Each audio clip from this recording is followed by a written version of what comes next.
Hello and welcome to Nerdarchy for nerds by nerds. I'm Nerdarchist Dave, and as usual on Tuesday nights, I am joined by a bunch of other nerds. And thought I caught them talking, but they were all muted anyway because I have unlimited power. So I'm going to hand it over to our dungeon master, so you can tell the folks what we're doing tonight here. Hello and welcome. I am Nerdarchist Ted, for nerds by nerds, as Dave has said. Tonight we're going to play some Dungeons and Delving.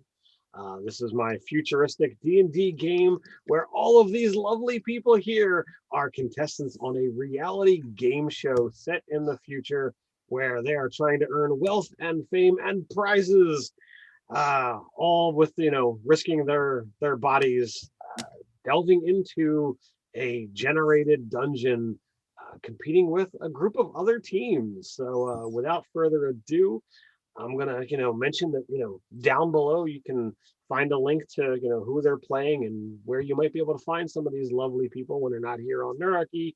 But I'm going to throw it to the players to allow them to not only describe, what transpired last session, but we had also mentioned that we're going to kind of fast track the next day and a half. So, if there's anything that you wanted to have happen in that time frame, now's the time to talk about it before we dive into said dungeon.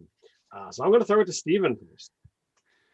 Okay, so last time we were in our downtime scenario, and we were talking with the officials, we were getting some information, we were talking with our fellow teammates, trying to just get a feel for them. And Nebula had an amazing speech where she tried to rally everybody together like a boss, like a bard, like she does, and got everybody on the same team for at least trying to solve the mystery, because we don't want to die. That's a thing. And we are now preparing to enter the dungeon. We're fast tracking the day. I think that Burke is primarily just going to chill out with Hefty and interact with his comrades. We did have a reveal where Burke confessed that he kind of doesn't really advertise it, but he is hard of hearing, almost to the point of being deaf. So he relies on lip reading. That's also why he doesn't like dark places too much. But as long as he can see people's lips, he can communicate fine. All right, so who do you want to toss it to? I'll toss it to Doug. All right. Well, Tabitha last time also revealed something that she is basically a revenant. She confided in her teammates since they're getting close and delving into danger, and there's all these things going on.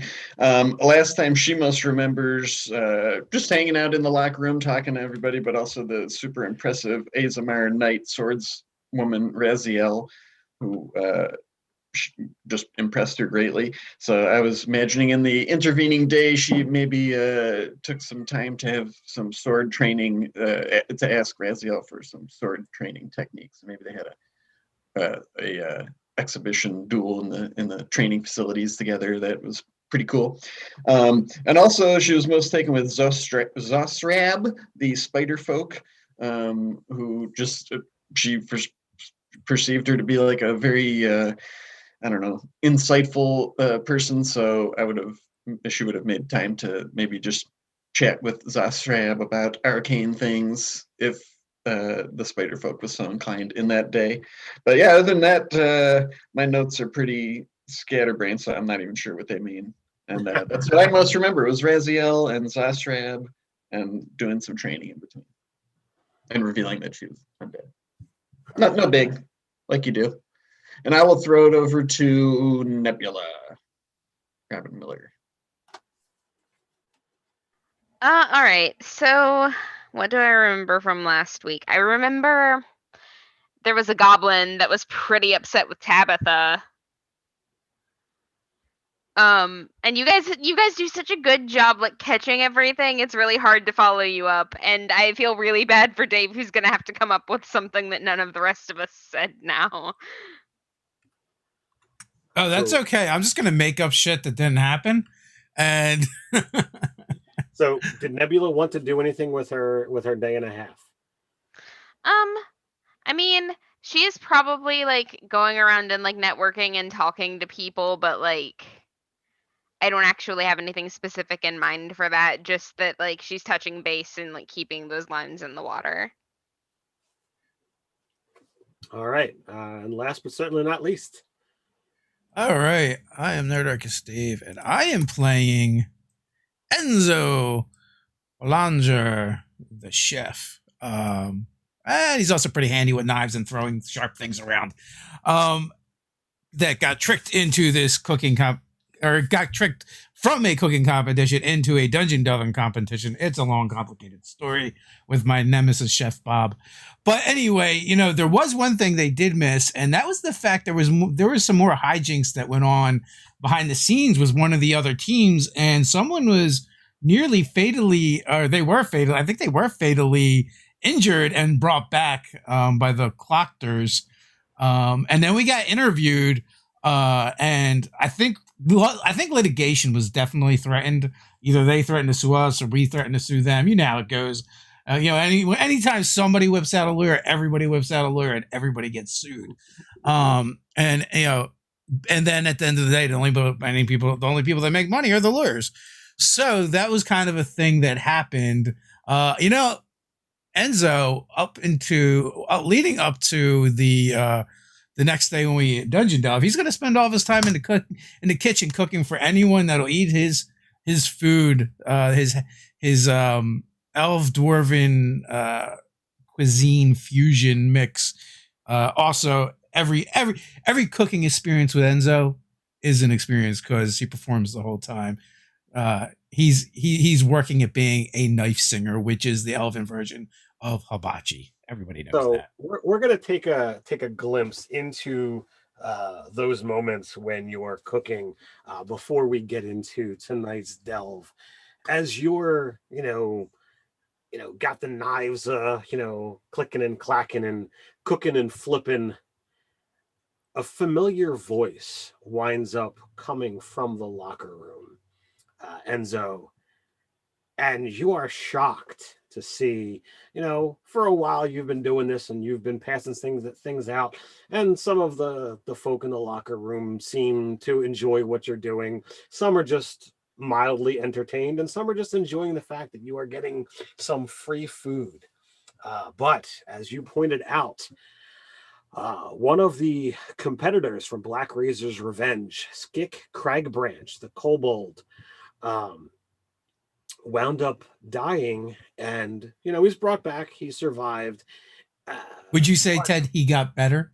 He got better, as the the orange shirts were saying, but it was in question as to whether or not Skick was going to continue.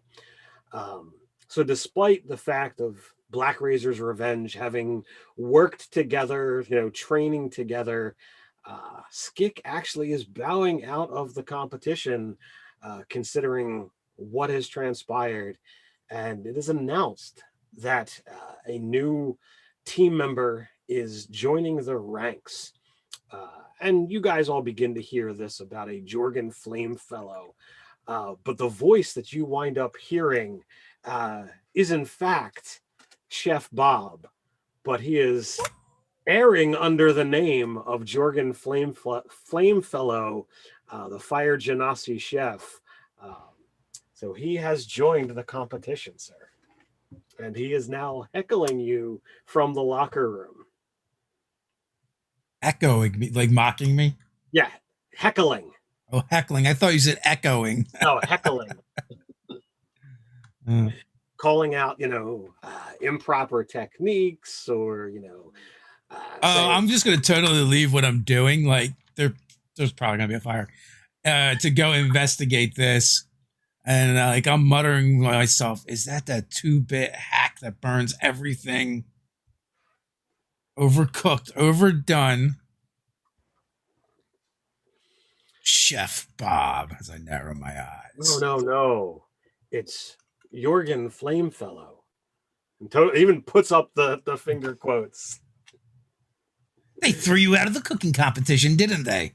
No, it's already in the bag. I needed something else to do. Well, I hope nothing bad happens to you in the dungeons. Well, sometimes it's too hot for some, and well, that's never a problem for me. Yeah, well, the team you've joined has already had some problems. So I've heard. We're not in the tops of the leaderboards, but we'll see if we can get these coals a burning. Well, yeah, burning things is your specialty, and I turn on a heel and walk away. So the rest of the day goes, with some conversation and whatnot.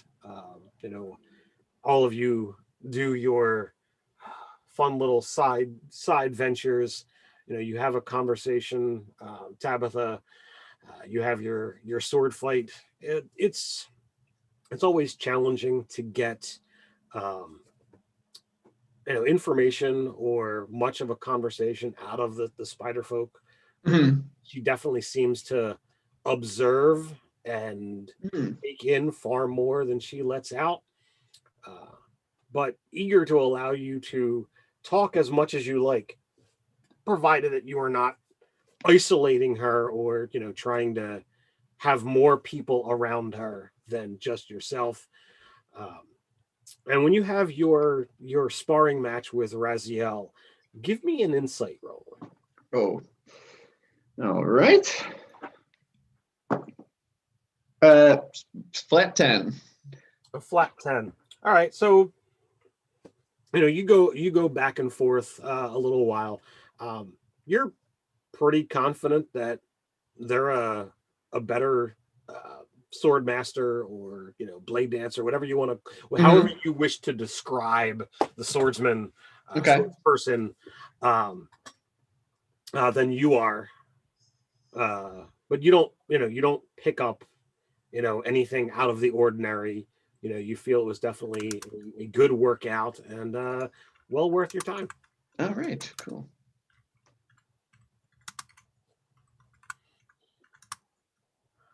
So without further ado, the what do you call it, the listing goes up, and you realize that, I have to look at the right round. Does no good for me to tell you what the order is for round one. For round three, it comes in. First into the dungeon is the Shining Unicorn, then Black Razor's Revenge, then the Displacer Beast, then Gibbering Mouthers, followed by Sensational Chimera, and finally finishing off with the Flumps. So as the morning of the run dawns, one by one, team after team winds up going in. Shining Unicorn doing fairly well in the points. Any well wishes to Raziel, Tabitha? Yeah, I'll give her one of the little miniature gift replica swords of mine, talisman. Oh, And, wish her good luck. So I'm sure a swordsman of your caliber won't need it, but can't hurt. Something to think about while you're out there delving the dungeon. well, they definitely take it and offer a nod of thanks. No words come out, but definitely get the inclination that they certainly appreciate it. So disciplined. I admire that. As the as they say in the past, they've got their game face on. Sure. They, Totally respect that. they go in and So cool. you get to watch little snippets here and there from their run. There's a large telescreen in the locker room, and they don't let you see the entire run, but you get to see some of the highlight reels. But they've apparently entered the gauntlet, which is definitely one of the fan favorites. And upon walls, floors, ceilings, you definitely see the sigil that kind of appears everywhere, denoting that when you run the gauntlet, it is a no magic zone. Uh-oh. Tends to make things a little bit tricky. Sure. And then there's a little bit of the rush ahead, and they show them fighting a bone naga, and eventually the points wind up tallying, and they score 84 points, bringing them up to a total of 268. But before too long, or before they're done, Black Razor's Revenge, including their new competitor, wind up getting up and leaving. And you definitely see upon the one, Crumgrod, the Goliath, he definitely does not appear as if he's got his game face on. He's like looking down and looking around as if, there really should be somebody else here. It was almost a little bit of a glare at this fire genasi that has joined their ranks. Well, that's what Jorgen is? I mean, Jorgen. Yes, Jorgen is a fire genasi. Gotcha. Chef Bob, if you wish to go in that direction. But the Black Razor's Revenge, goes in and they wind up getting the climb.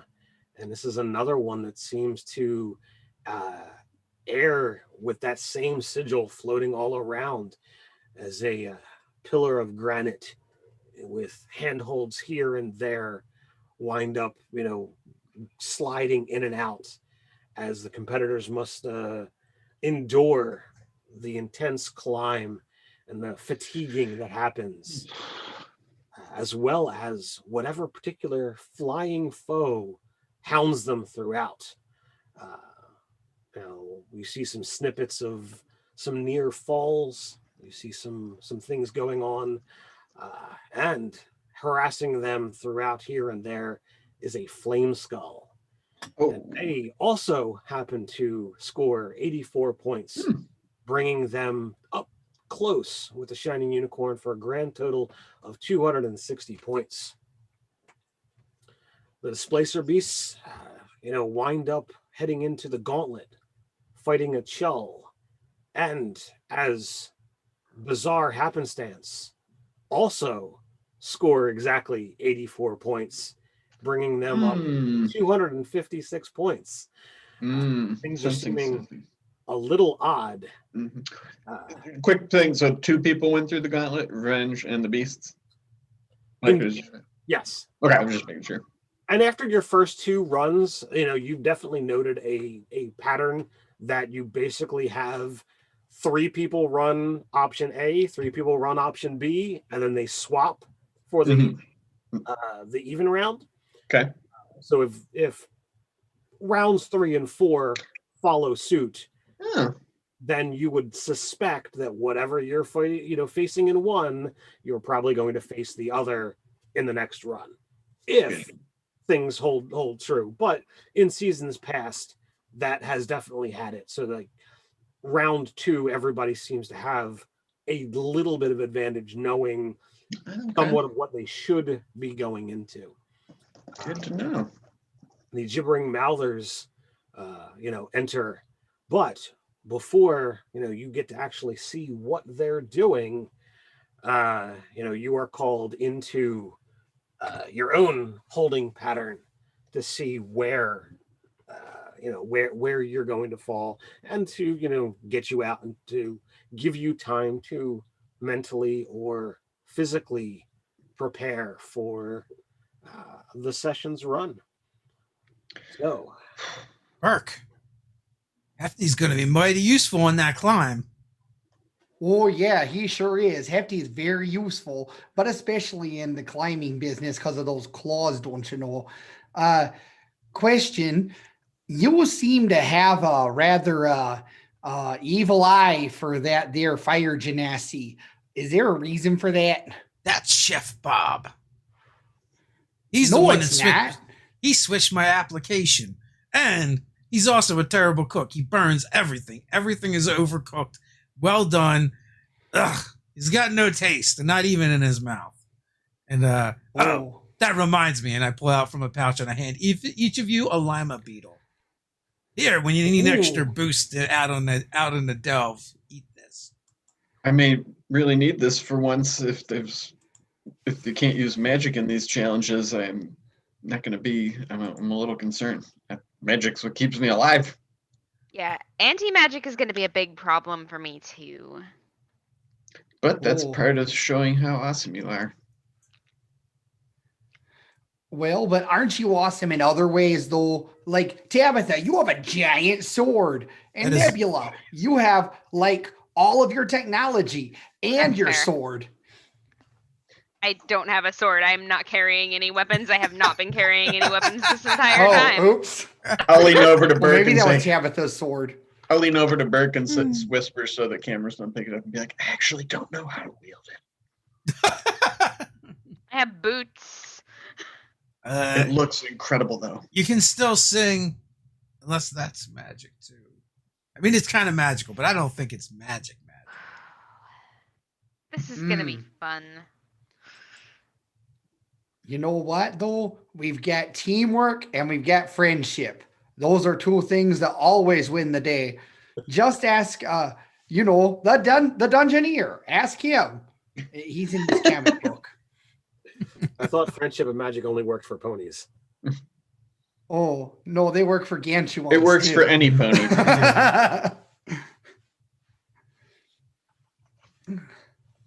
So Also, I love that Adam Ogre Botswan totally in the chat mentioned that our character's name spelled bent, and he thinks our catchphrase should be get bent, and you can even add hefty into that after the E. I love it. I'm into that. I thought it was funny. And that would put put an interesting spin. I don't know if that really falls into any of yours opinion, your purview of how you would speak. I mean, the closest would probably be Nebula, but I would probably tell somebody to get bent, but it wouldn't have the same meaning.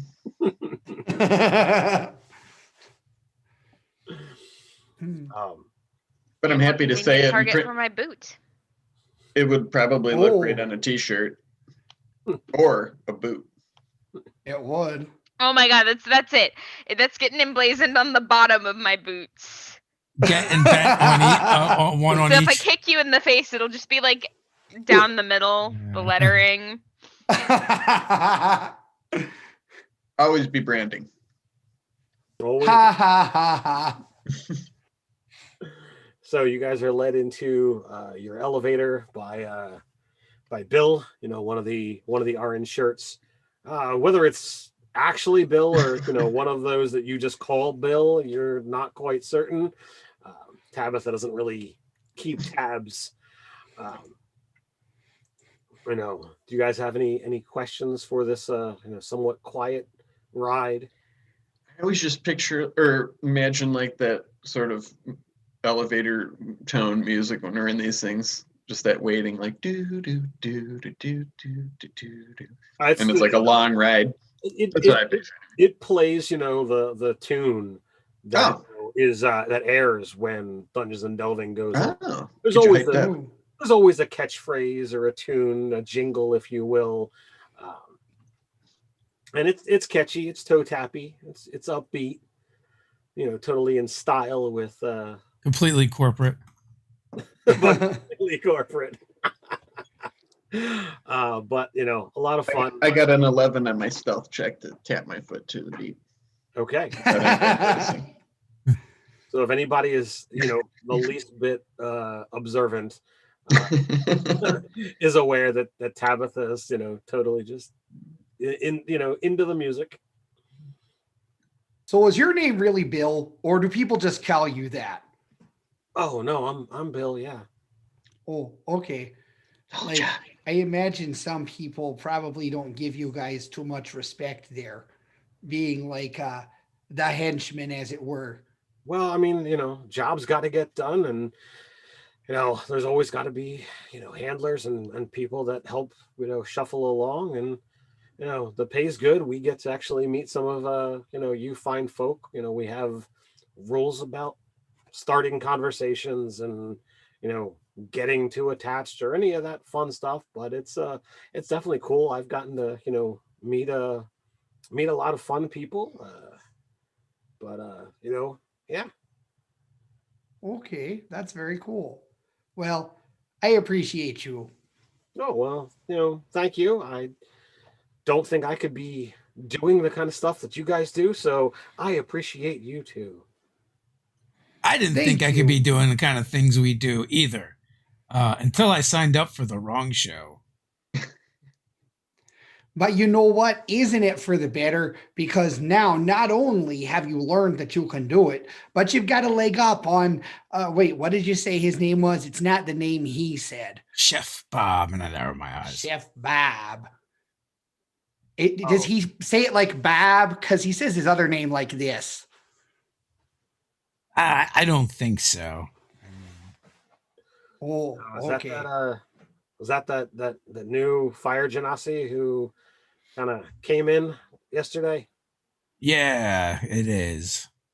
Yeah, I'm told he's operating under a pseudonym for whatever reason. Doesn't really seem the type, but his team went in earlier. They went with somebody else. So I didn't get to really converse. With another Bill? The other Bill? We're not all named Bill. There's quite a bunch of us. I don't know where that got around. Somebody apparently started a rumor that all of our names are Bill. Yeah, that would be confusing. I mean, ironically, I find it to be much easier to remember, actually. right, but we're not going to change our names just for convenience. Right. Most Giving of our Tabitha names, a sidelong look. Well, Most of our it names wouldn't be wind up easy starting at with B. Tabitha. Like that, you go Bill, and like 4 people turn around. Great. Yeah, one of Four them's a times the help. lady.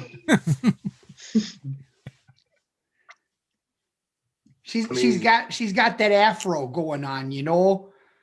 You know what I Wilhelmina? mean? And she wears like that striped shirt. You mean Wilhelmina? Why would you not go with Billy? No, her name's Bill. I'm very sure that's how she introduced herself. Oh. Maybe it's the crew that started the rumor. Her name is Beatrice. Oh, Most of our names do start with B. It's kind of weird. I don't know if HR likes to have a bit of a bit of fun with who they hire. But there's Bill and there's Bob and there's Benny.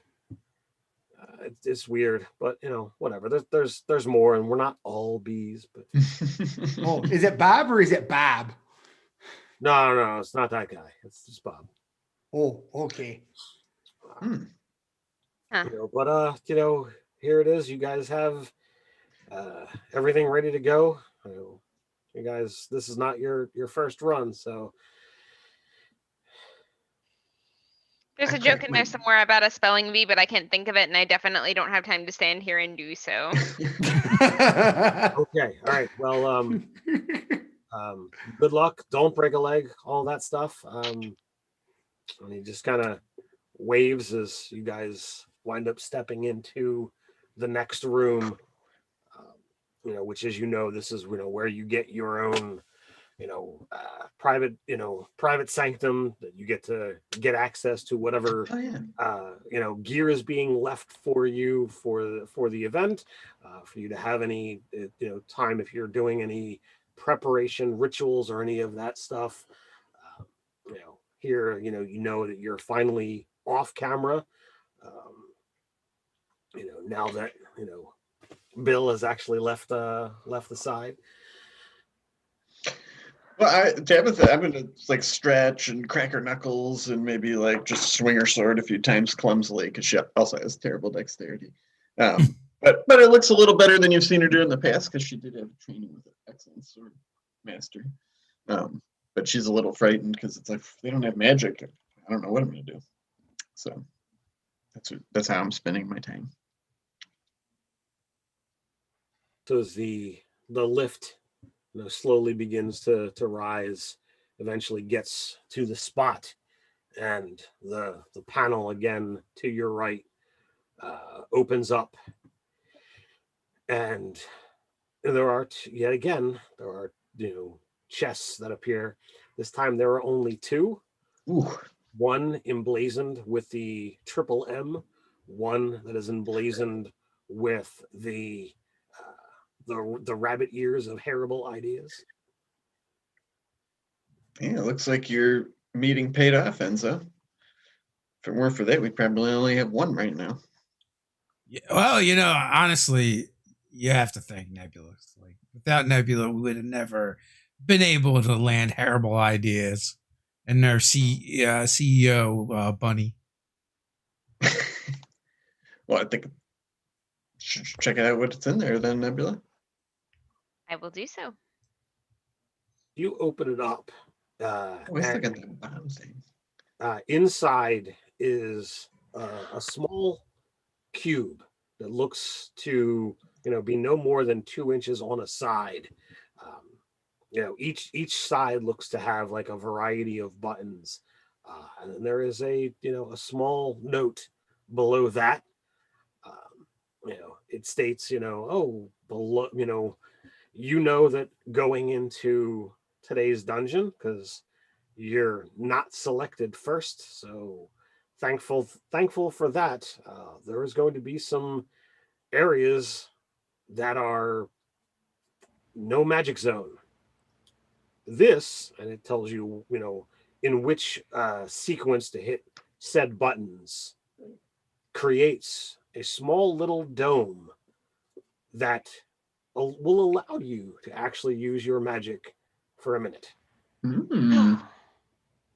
Excellent. That reminds me. I did write him like, hey, can you find anything else about this from the outside? And I forgot that was the thing that I had done. That's what we closed on last week. Remind me to touch base about that again after we get out. Sure, we can absolutely go in that particular direction. And of course, as you look at this small little cube, you do see emblazoned upon a side that doesn't have the button is those ever lovable bunny ears that Crag loves putting on every little thing that terrible ideas winds up creating. And there is of course a PS that says at the bottom, I hope that your mascot continues to wear my gift. Oh, that's right. So does Hefty have the ears for his dungeon crawl? Yep. Didn't they transform into like his own fur and look like natural? Like they match his color and fur and stuff. And they can be removed and put on to any of you, but they look good on Hefty. They look very good on Hefty. The drapes match. He the looks carpet. so cute. So, that bubble, how big is the bubble? 10 foot. Oh, okay. So we have an anti magic field device. I'm gonna check out what's in the man's mighty munitions chest. So this looks to be like a series of like it almost looks like folded plexiglass. Okay. But it's like a 1 foot by 1 foot stack that has been compressed. And it says that this is a portable wall or portable barrier. Ooh. When you watched a little bit of the other teams that went through the gauntlet, there were numerous traps that came out from one side or the other. For those who have actually seen the gauntlet in the past, it is laden with numerous traps. Is that what we're going into, the gauntlet? Or we don't know. Is that you are not? You're not sure. Okay, you don't know until you go in there. Okay. But this does not look like it would be helpful at all if you went to the climb. Oh, I see what you're saying. Unless right, gotcha. Yeah. But if you happen to be going into the gauntlet and were to place this barrier, it does look like it would be able to stop some traps. I see. Gotcha. But gouts of flames, blades, flinging out from the walls, poisonous gas, all kinds of things appear through the walls when you run the gauntlet. Okay. So I imagine Nebula has the cube. Who is taking the folding wall? I mean, I'll hang on to it. All right. That works. Fine. Yeah. So And I still had that. When we get these things, if we don't use them, do we still have them the next time? still have them, yeah. Oh, okay. I didn't know if it was like only for that thing because we still got one other of those bombs. Sure. Yep. They don't expire if you Okay. don't use them. Gotcha.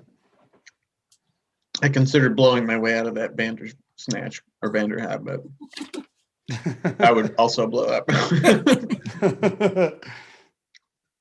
I'm gonna pop my Lima Beetle. What is it? 1d4? Yeah, same. No, it's just 3. Oh, guess I better get used to this. Okay. So the door with the chests wind up closing. The lift raises you up, and within a few minutes, the stone wall in front of you slowly begins to move up. And as you would expect, you see, looking out in front of you, nothing but a slightly slanted hallway leading onward. I'll step forward cautiously with my sword in front of me. So as you step into the room, you see immediately upon the walls, the floor, the ceiling, that glyph, that sigil that has appeared on every other one who's Mhm. the gauntlet, and it clearly states the no magic, the anti-magic. As you instinctively reach for your power, you can feel this barrier, this blockage in the way, and you know that at this point in time it is just your own skill to get you through. Got some good news and some bad news, Nebula. Bad news, there's no magic. Good news, that's not what's keeping me alive. Huh. Well, That is good news. that is good news. It is good news. Silver I feel lining, my okay. friend. Yeah, Mm. there's one in every gray cloud. It's like finding a fly in your soup. I mean, there's a fly in your soup, but hey, extra protein. My mom used to always say. Your mother sounds like an interesting person. Vultures gotta eat same as worms. And I will proceed confidently. All right, so That's sure also a thing you said, yeah. Tabitha is taking point. Sure. I feel emboldened. I will take Vanguard, especially now knowing that Burke is hard of hearing. I feel like someone else should be at the back, and maybe his eagle eyes closer to the front will be more useful. All right, so where is Burke and Nebula in relation?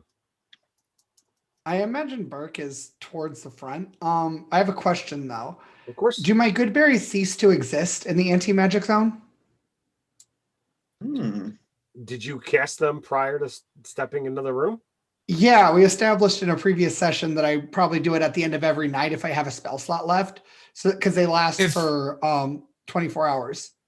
If the duration is instantaneous, then once you create them, they would not go away.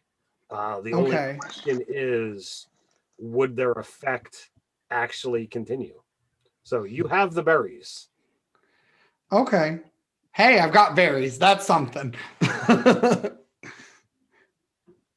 And they are good. Definitely a good question to ask. Mm-hmm. So does my talisman, where I clutch that for sure? Do I feel it? That power is not there as well from my talisman. What is it? What is the talisman? That's the Warlock's pact thing. It's like instead of like pact of the sword, it's a talisman. It's just part of it's one of your features. But there's like invocations that refer to it as well. Anything that would replicate a magical effect will not work. Okay. It doesn't. It's not like you cast spells. It just does stuff. Yeah. So we'll say that it still is able to function. But would definitely be a problem if your if you had a pact of the sword, or pact of the chain, pact of the blade. That's what I'm looking for. And you went to summon your sword. That's kind of Yeah. effect. So like, Okay, it wouldn't be there. gotcha. So I do believe Tabitha is not very perceptive, correct? There's no negative. I'll say that. There's no negative. That's what I thought. So Do you want me to perceive? no, I'm Oh, you mean like passive perception? Yeah, it's just Yes. 10. Yeah. 10. So you begin to continue. But I am cautious. You are cautious. Everything here looks, almost plain and boring as you continue forward. Okay. And as you get about 15, 20 feet in, from up above, a gout of flame comes in at Tabitha and Burke. I'm going to do a dexterity saving throw. Okay. Oh, wait, I should be rolling my Nerdarchy dice. 17. Oh, I got a natural 18 plus 5. I got a natural 18 too. So Oh, hey, 18 buddies. Yeah. so Minus. you managed to kind of, sense it coming, see it coming, feel it coming. However, you duck out and you get out of the way of most of it. Each of you take 2 points of fire damage. Okay. Oh. As the the flames kind of lick at your backs. I do a cool roll. But the flame quickly resides, and you're able to continue forward.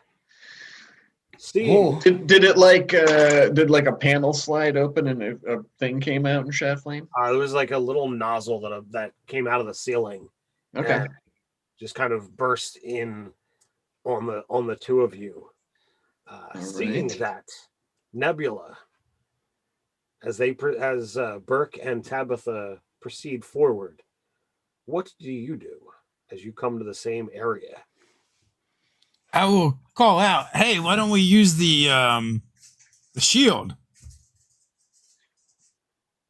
I don't mean- have that, so The wall? Yeah, the wall, like an umbrella. shield wall. Things could come out of the walls too. You also get the sense that the wall is like a one and done. Not Oh, okay, it's a one-use item. Yeah. it's not a shield. It's a lock it in place kind of thing. In that case, I want to move up to Nebula and just take my regular shield and hold it above my head and try to run through and kind of dodge to the side with It's real Nebula close. Yeah. if Nebula is willing. So then why don't the two of you go ahead and make a dexterity saving throw at advantage? Alrighty. That should be helpful. Oh, okay. So I had advantage. I did both rolls. They were both natural 20s. Do you know the odds of Wow. that? Congrats. Can I have one of those? God, I wish I could give it to you. I rolled That's I rolled a crazy. 4 and a 6. Wow.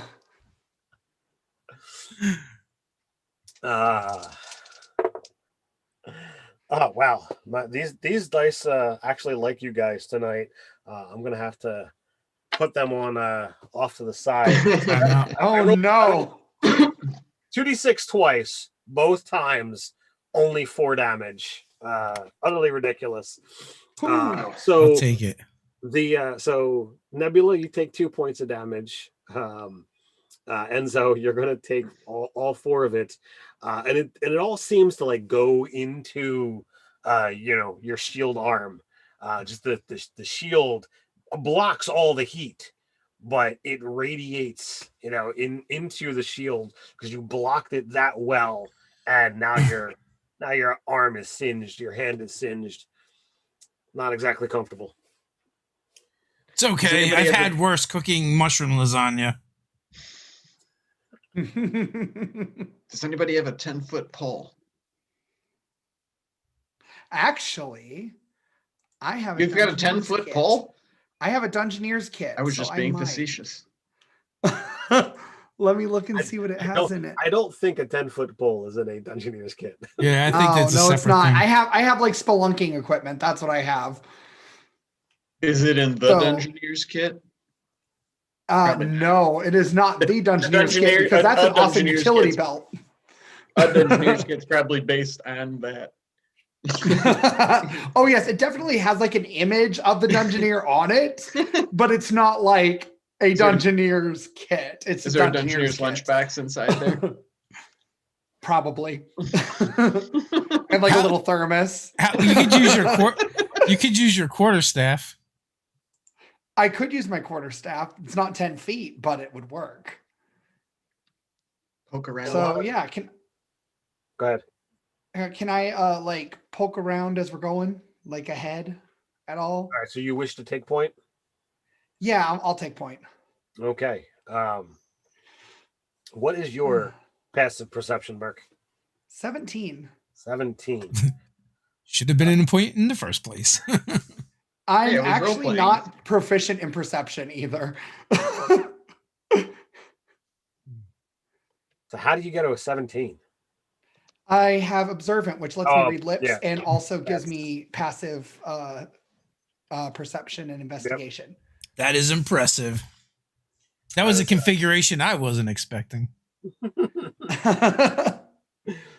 So as you take point, Burke, you know, the things that are barely perceptible to anyone else who is actively looking for it begins to kind of easily pop out to you, and you can see that there are numerous things in the next, you know, area.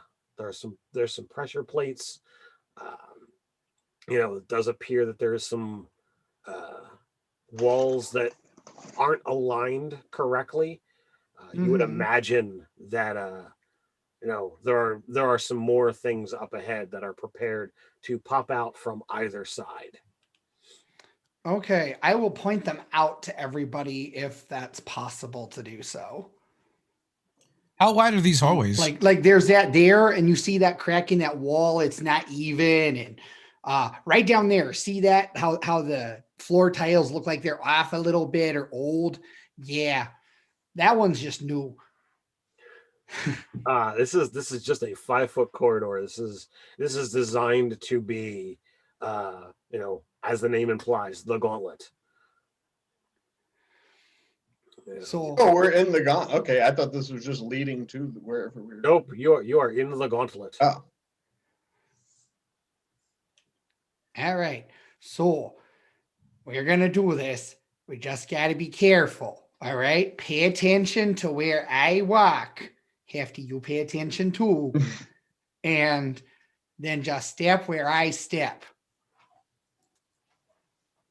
I will follow exactly in his footsteps. All right, so give me a dexterity roll there, Burke. Straight dexterity. Yep. Okay, dexterity. I rolled a 14 plus 2, so 16. So you see that there, for a lot of this next, you know, 20 foot, there is a lot of stuff that's there. So you wind up slowing down and you're carefully, you know, stepping. So I need the rest of you, if you have watched where Burke has put his feet, you're all going to make dexterity rolls at advantage. You're only looking for DC 10. 17.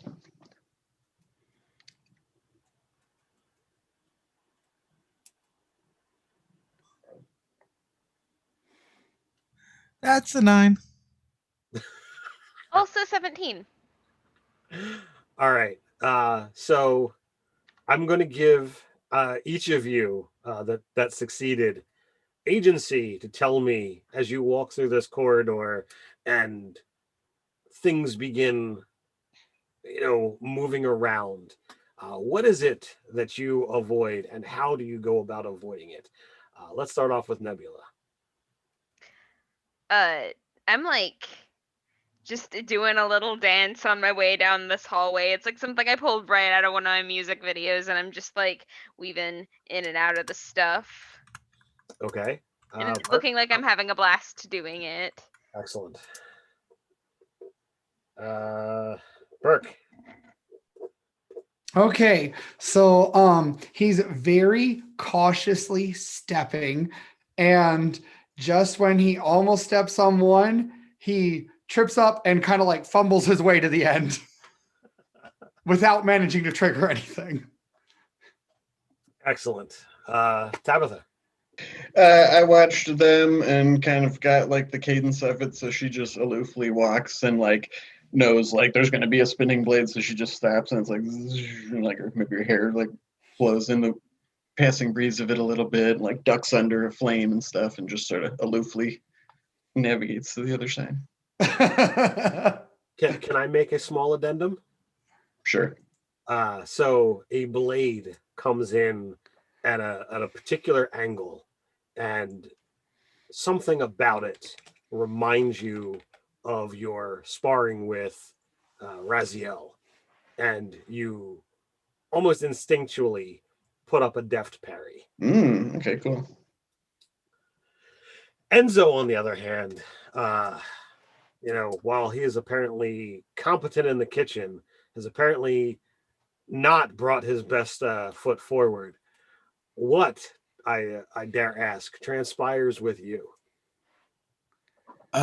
So he's walking and following in Burke's footsteps very astutely. And then he's like, oh, a snickerdoodle that is on the ground, and goes to pick it up, touching the pressure plate that it was on, triggering the blade trap. Oh no. So you are going to take 8 points of damage as blades wind up stabbing into your back and backside. But hey, you picked up that snickerdoodle that somebody dropped. Ow! Was that you guys? Was that a previous competitor? You're not quite sure. Oh, maybe it was Jorgen trying to trick you. It didn't go just He knew my weakness. And then I look at it and I'm like, it is a little burnt. It probably was Jurgen. Son of a bitch.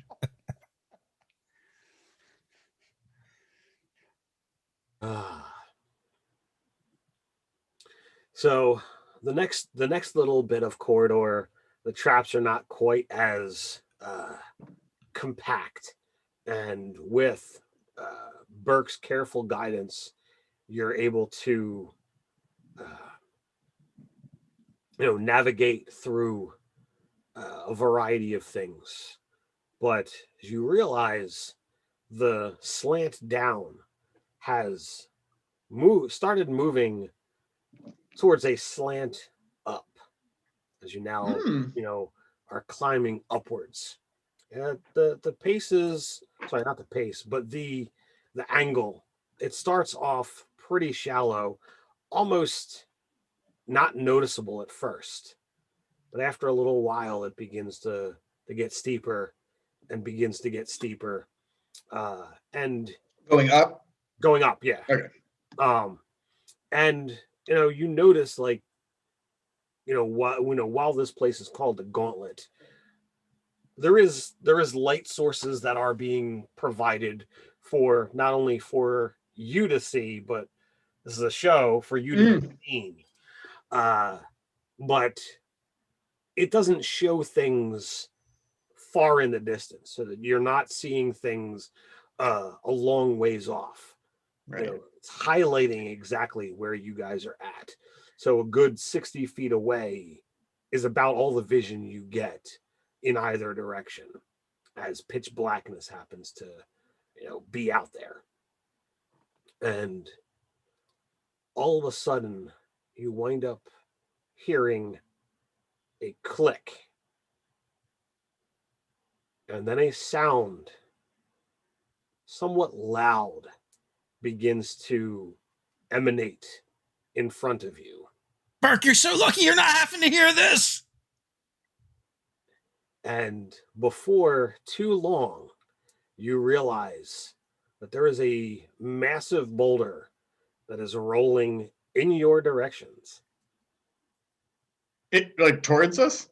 Yes. Oh, so we have to go back the way. It is rolling downhill.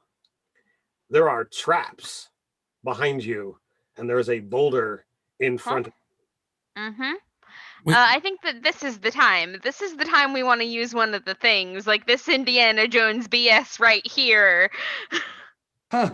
Would I have enough time to stake a couple pegs out in front? Pegs to do what? Drive spikes in the ground halfway, so they stick up. Yes, to what end? To try and slow the boulder before it hits our wall. Oh, you want me to use the wall? Okay. I think that's what Nebula was getting at. Are you looking to use the wall on the traps behind you, or on the boulder itself? To stop the boulder, yeah. I will do as Enzo suggests. And like, so I guess like we hear it coming and then we see it at the edge of the 60 feet. So does it look like I would have time to pull some pittons out of my bag and spike them? I'll just throw the thing out. Driving pittons into stone does tend to take some time, and you've got to make a snap decision right at this moment. Yeah. Are you? I throw the wall. Okay. Yes, Burke. I was just wondering if there is either an inlet somewhere that I can see, or B, is there space between the boulder and like the corners that we could do the whole like you're diving into water, but you're just like in the corner, sucking it in. It does not appear. Somewhat bizarrely, this thing looks like it is kind of defying physics. That as it's kind of coming, the walls are like reshaping around so that this thing can roll smooth. Taking up the majority of the passageway. You might, if you were to attempt, you could try to, if you could jump high enough, you could kind of dive up and over it. Oh, then Enzo is going to put his hands and feet on the walls and walk up to the ceiling. If it's a 5-foot corridor. Oh, sorry. I want to throw a piton directly at the boulder. See if it's solid. It is solid. Okay. Then yeah. I guess try to go over it. I think I'm proficient in athletics. I am proficient in athletics. All right. So you're looking for a DC 15 athletics check if you're climbing to the ceiling. Okay. All right. Roll that. Oh no, I'm going to use my inspiration that we start with every combat or every session because I rolled a 6. I have a dirty 20. Okay. That was worse. I rolled a 6 and a 5. Oh. So that's a 7. Oh, all right. So does Tabitha throw up the wall or no? Well, they said to do it, and then I'll jump out of the way. So I guess I'll say she's just like, oh, I guess I'm not doing that, and I'll try an athletics check too, and I'll also use my inspiration because I suck at that. And that is 18. Okay. Can I sub in acrobatics? My athletics is garbage. You can do acrobatics, but with strength. This is not a dexterity. This is a strength maneuver. Oh, wish me luck. Oh boy, luck. I'm I'm also going to use inspiration. I don't like that result. Oh Oh no, that was even worse. Okay. Right? All right, so Tabitha and Enzo managed to get to the top. What is Hefty attempting? He's got a climb He's speed. probably doing the same thing as me. Does he have a climb speed? He does have a climb speed. Is he Okay, able to like so, do the yeah. whole like scramble up it and Sure. do like a barrel roll? He doesn't need to make a check because he can just straight up climb. So 3 of you managed to get out of the way, while the other 2 attempt and fall into the path of this rolling boulder. Hey, Oh, Burke, boy, how much here did it you is. fail by? A lot. I failed by like half or Yeah, more. that is a lot. I failed by 8. So you get slightly crushed for Slightly crushed. Yeah. Just a flesh wound. there's 14 points of damage as this thing Ooh. grinds by you, pushing you either to the walls or in a corner.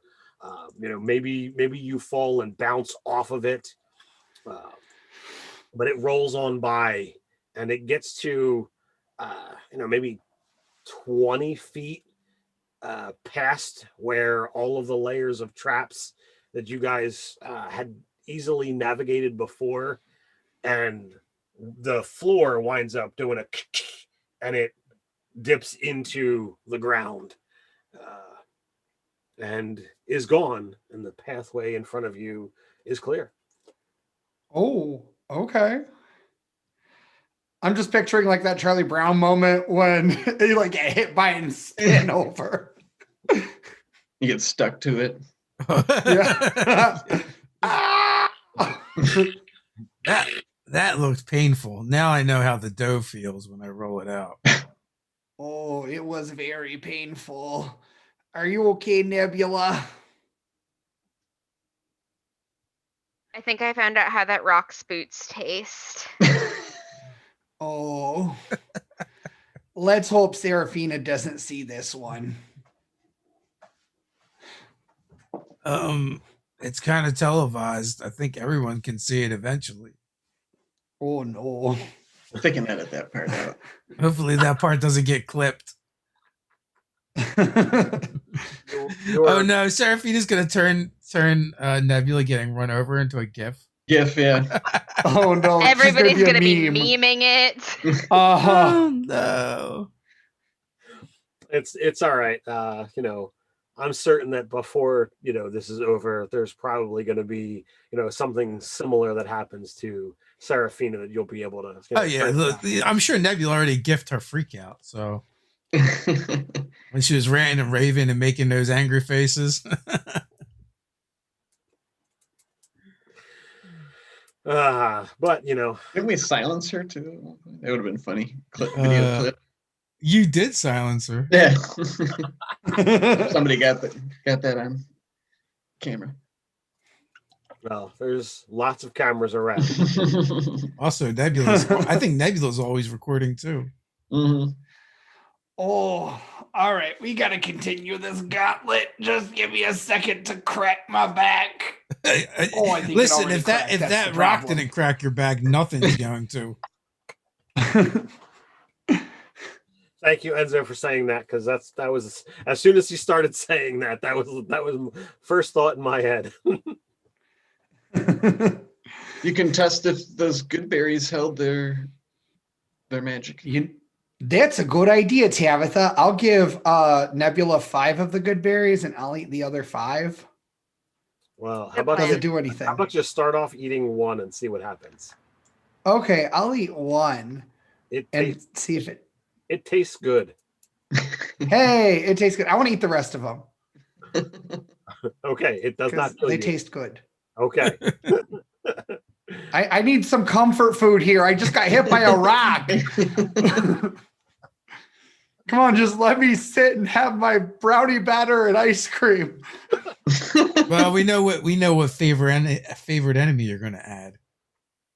Boulders. No, I was going to say a rock. You know, The I mean, Rock. Is a Favorite rock enemy, The elemental? Rock. Can I put elementals as my favorite enemy and have advantage against rocks? There's a Caleb Durr. What about Hurrock? Can we bring him in? And no, I don't mean the bird rock. I mean like the rock. Dwayne Johnson? Yeah. I don't mean and I don't mean the boulder from the earthbending ring either. I mean The like style the of music? actual rock. Yeah. Well, let's get a move on before that boulder resets itself. Wait, it resets? I don't know, but What's do you want to wrong with find out? people? No, let's go. Well, to be fair, you know, it does appear that this place does seem to have self-resetting traps. Oh no. But you know, you don't hear any sounds, and as you begin to move forward, you do not see the boulder reappear. You know, the climb gets steeper and it gets steeper, and then it I wonder if the finally. people doing the climb are in the under, like beneath us, climbing up. It's entirely possible. Yeah. But you wind up, getting to a point where it levels off, and as soon as you get to that kind of, I don't know if plateau is the proper word inside a tunnel, but you hear this very mechanical sound up ahead, and as you look, the tunnel has it's all a corridor, but there's an area that is within your visibility that is lit, and spears are being thrust from walls, ceiling, floor in a haphazard pattern. If you could call what it's doing a pattern, you're not certain. It appears it is entirely random. Mhm. Well, That does not can we look take a good. moment to watch it to see if it is indeed completely random, or if there is? So somebody can make an investigation check.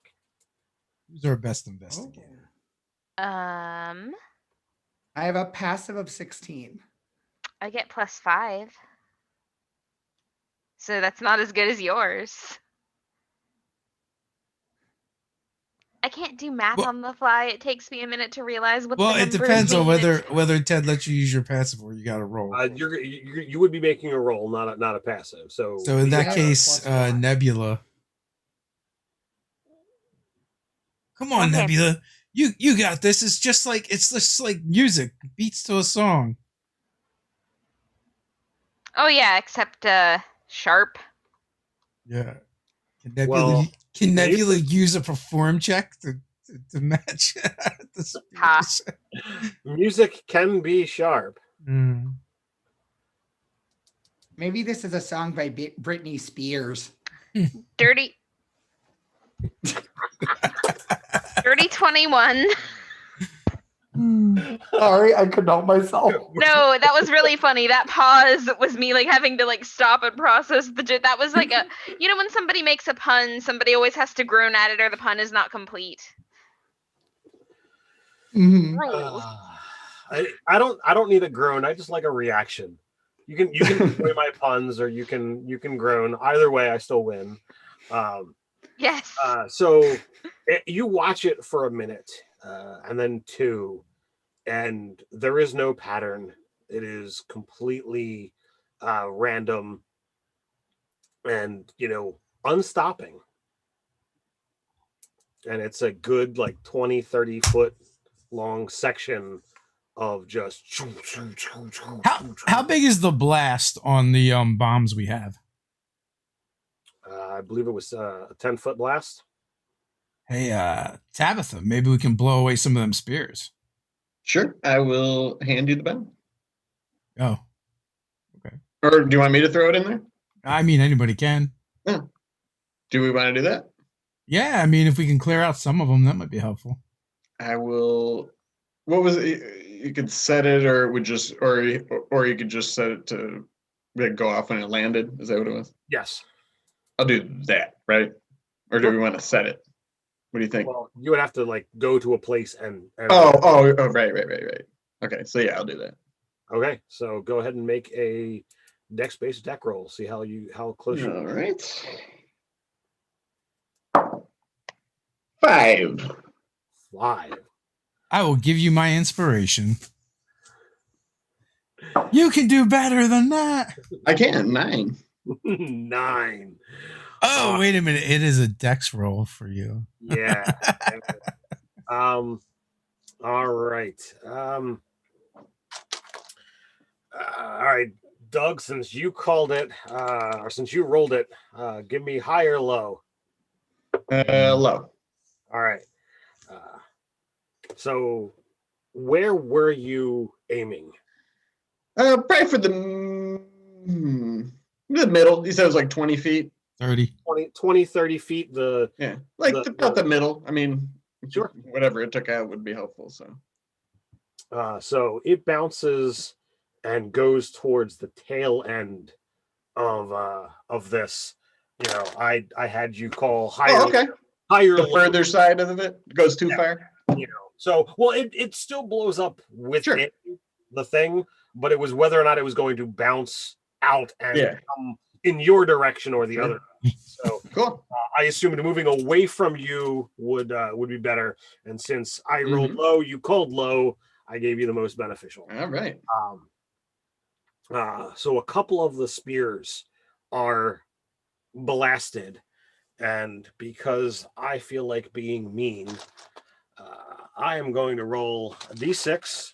I'll re-roll a 6. 1, 2, 3, 4, 5 being hefty. It is Burke who happens to be getting a flying spear. That is a 15. Does that hit you? No, a 16 is my armor class. All right. So, you know, the whatever armor you happen to be wearing manages to deflect the broken spear chunk that exploded out of this trap. So the tail end of this will have its DC reduced a little bit, but the front part of it seems to be working just fine.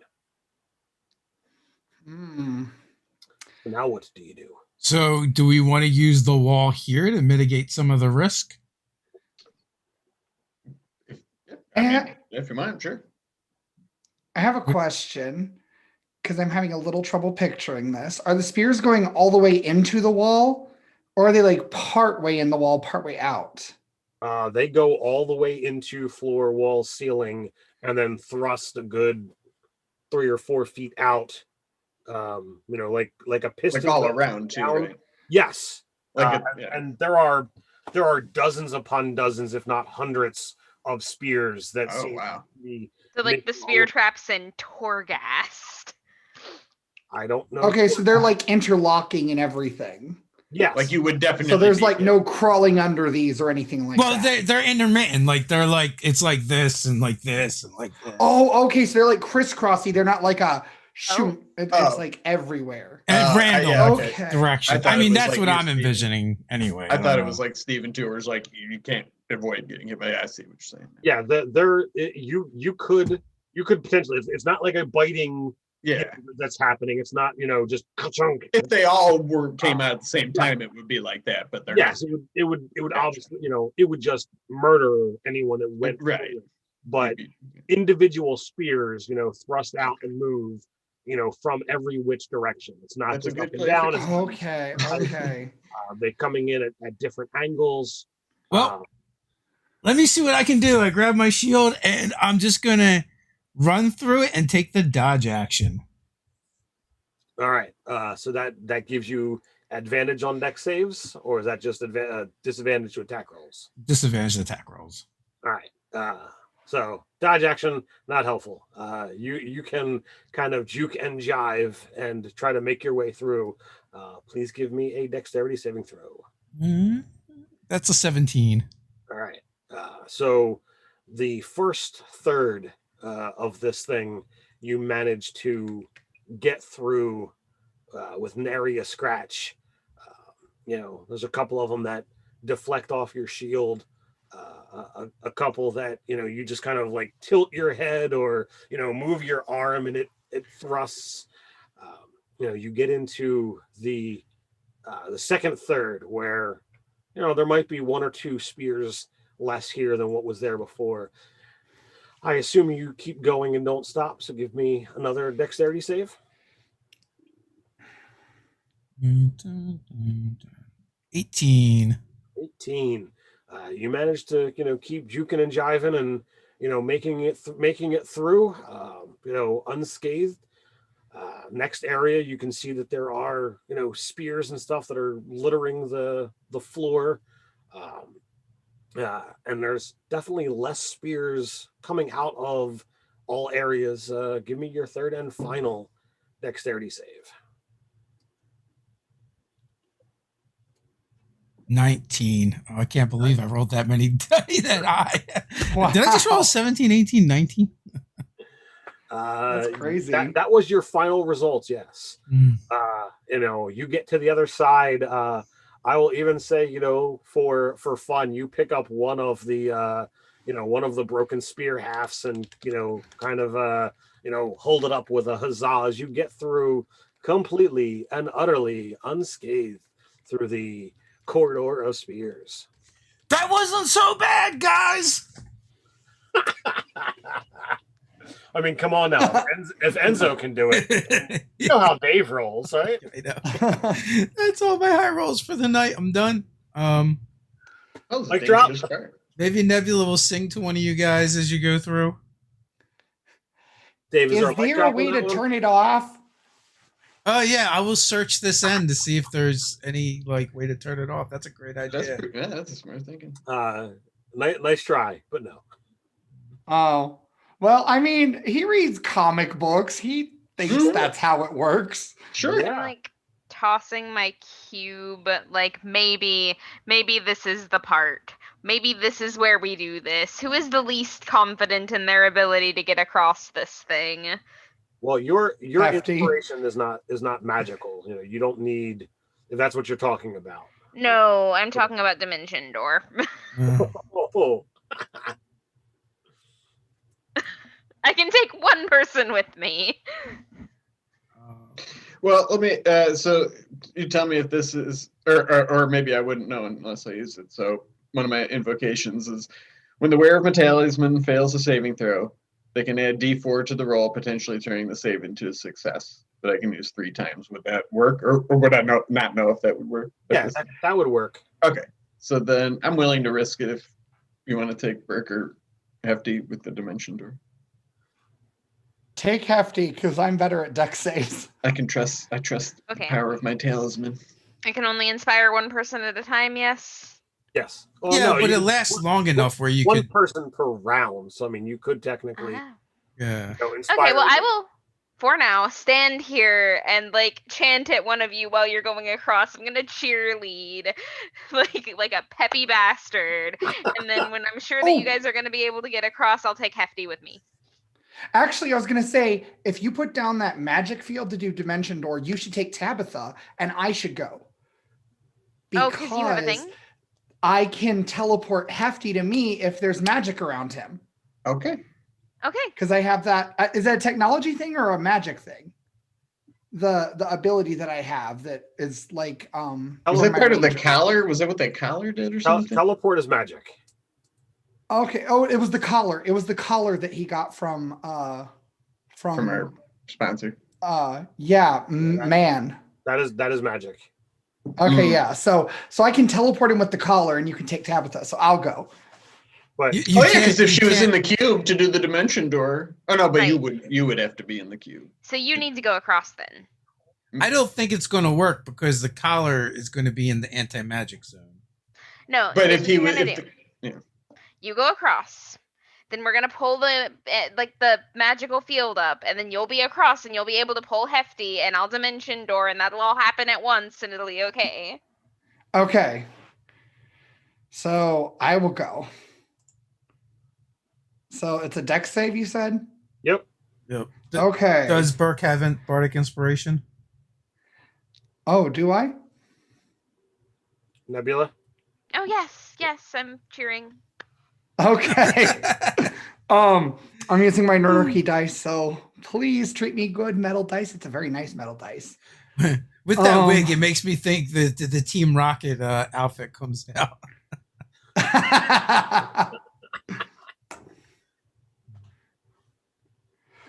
Oh, Lord. I rolled a natural 1. That would be a fail.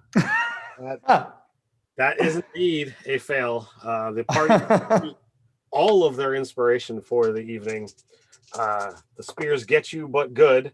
Oh, no. That is a total of 12 points of piercing damage. Ouch. Okay. Man, I forgot Rangers have a D10 hit dice. That's great. You've gotten through the first third after you've been stabbed a handful of times. I'm literally just stumbling through. Second third. Give me another one. Okay, 18. 18. So total. Using the desire not to be stabbed like you just were, you're a little bit more lighter on your feet, quicker to move, so you kind of bounce through, getting into your elven heritage, and manage to make it through that section completely unscathed.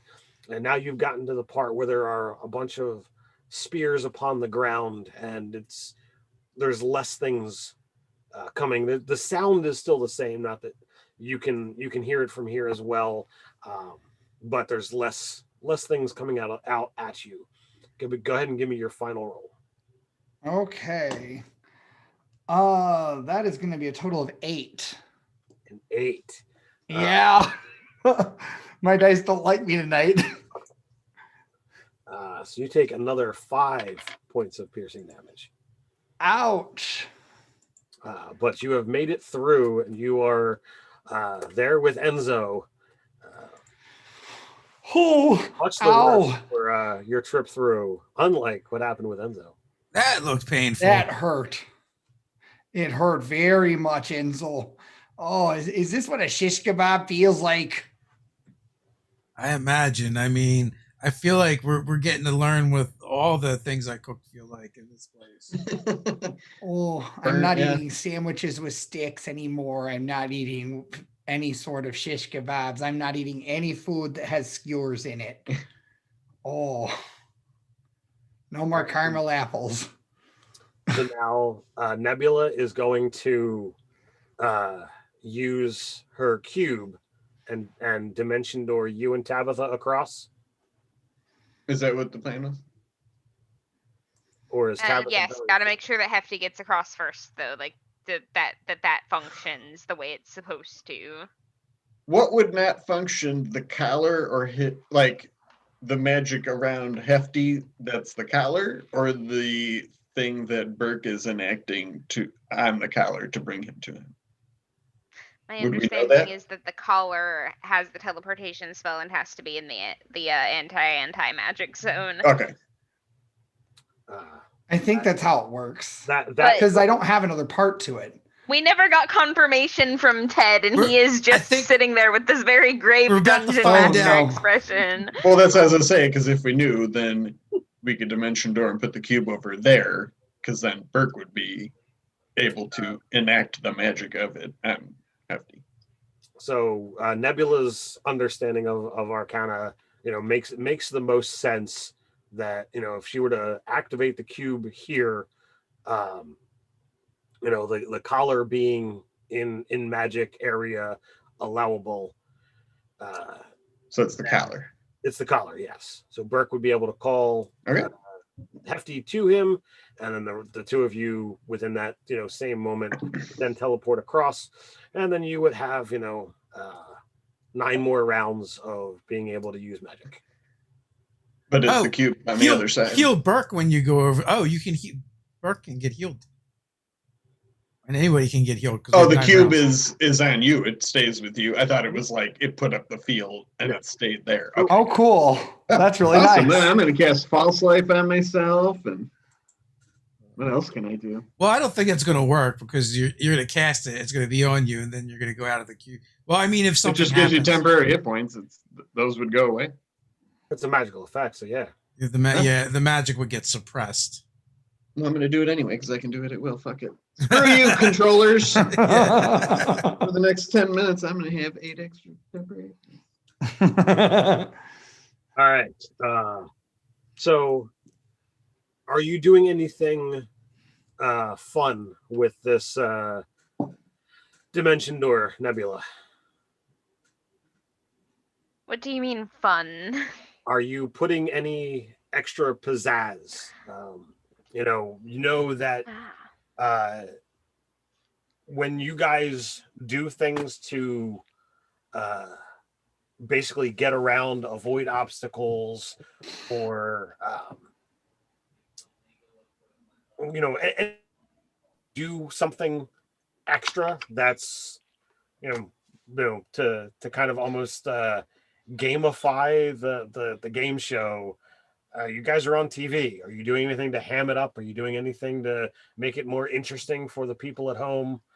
Any of that stuff. Oh, I am incredibly extra. I'm going to flood the little space that we're in with glitter as I'm doing this, and then we'll just explode into sparkles on the other side. It's going to look like a gender reveal.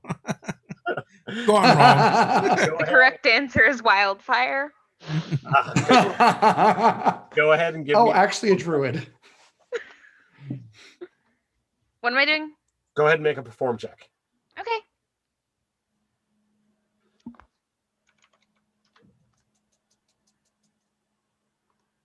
$27. 27. Wow. Ooh. It is exactly as you describe. There's apparently some extra lingering magic that bleeds over outside of your bubble, and it fizzles and pops and almost burns away like a firework. It's trailing off, but it is dazzling. And the room that you're now standing, or the corridor that you're standing in, you can see just up the ways opens up into a room, and you can hear more clicking, clacking, grinding, not quite the same as what was going on with the spear, or the spears, I should say. But there is definitely something up ahead. And this is the first time since you've entered the gauntlet that you do see it widen, and you're not in just a 5-foot corridor. But all 5 of you are together. You have essentially 9 rounds of being able to use magic. Yeah, while moving, you guys want to lay down some healing magic on yourselves? We're out of the non-magic zone? As long as you have Because it moves with you, so even if we move down. Well then yes, absolutely. Who's hurt? I'm good. I have 29 hit points gone. Okay, we're just gonna drop a 4th level cure wounds, because I'm not gonna be able to do a whole lot of cure woundsing after this point. Might as well burn those spell slots here and now. That's gonna be 25 points of healing. Ooh, And I will, nice. Thank you. also do a healing on me, because I need one. I don't need quite so much, so I'm gonna nerf that just a little bit for 16. All right, so that's round 2. Well, we're gonna move while healing. Okay. So you move 30 feet the first round. You move 60 feet the second round, and you are at this corridor or opening into a 30 by 30-foot room, and a like 11-foot tall, very, very mismatched, very oddly shaped, constructed humanoid of like iron and copper and a variety of things. One arm seems, significantly larger than the other. Um, its head appears to be carved from stone by a very, very poor mason, and only one side of its face seems to actually be capable of motion. The other side seems to be just completely carved and not actually there.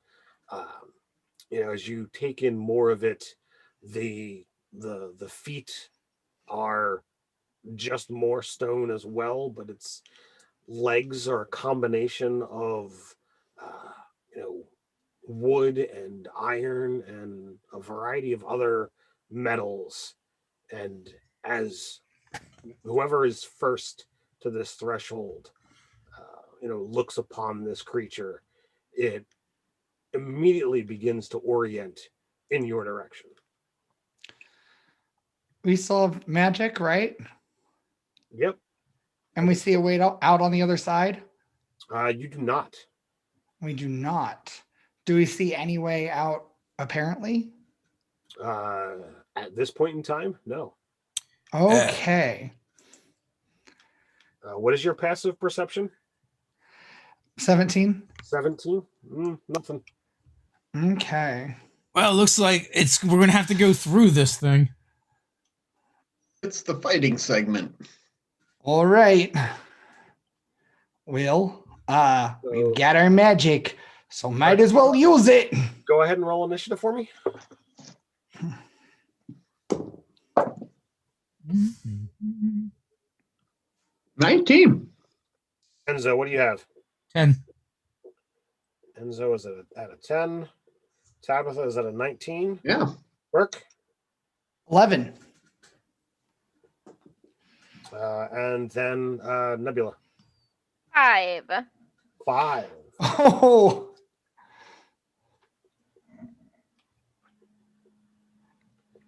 All right, Tabitha, what are you doing? It's just a wide open room. There's no cover or any thing. This room is completely bare. I'll cast Chill Touch at it from the doorway to start off. That is a 22 to hit. All right, so you go through the act of casting, and the magic forms in your hand, and it goes past the cube. As soon as it leaves the sphere, the dome, right, it fizzles and sparkles and fades. Nice, good to know. I say shit, and then I will just stand by the doorway. I'll stand in the hallway. I will not go into the room. All right, so who is in the doorway? Me, probably. Real talk. Right. So this creature, it lumbers, and I mean, you could say if it's only enough room for one person and it was my turn.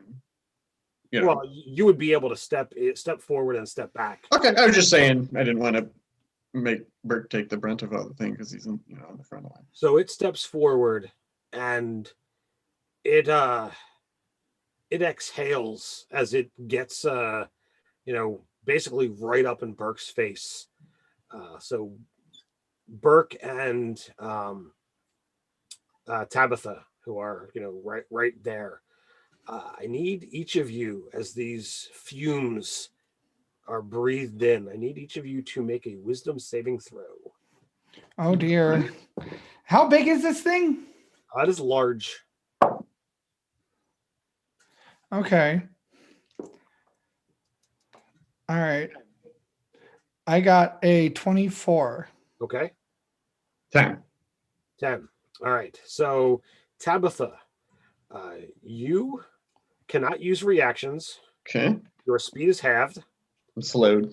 Yes, you're slowed. Can't make more than one attack, and you can either do an action or a bonus action, but not both. That's all I can do anyway. You can. Take that, Stone Golem. I couldn't do any of that shit anyway. I say aloud for the viewing audience. You've not affected me at all. And you can repeat the save at the end of your turn if you can.